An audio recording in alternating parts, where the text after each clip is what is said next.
కలియుగంలో మన కోసం శ్రీ మహావిష్ణువు స్వయంగా వైకుంఠాన్ని వదిలి భూమిపైకి వచ్చారని తెలుసా?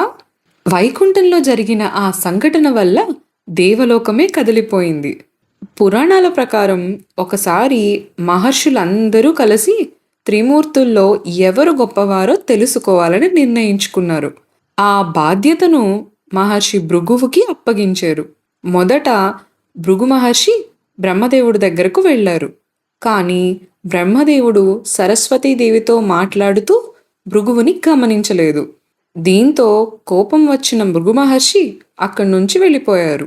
తరువాత పరమశివుడి దగ్గరకు వెళ్ళారు. శివుడు ఆనంద తాండవంలో ఉండటంతో భృగువుని వెంటనే గుర్తించలేదు. దీంతో భృగువుకి మరింత కోపంతో అక్కడి నుంచి కూడా వచ్చేశారు. ఇప్పుడు ఆయన ముందున్న చివరి స్థలం వైకుంఠం. వైకుంఠంలో భృగు మహర్షి చేసిన పనికి మొత్తం విశ్వాన్నే మార్చేసింది. అసలు అక్కడ ఏం జరిగింది?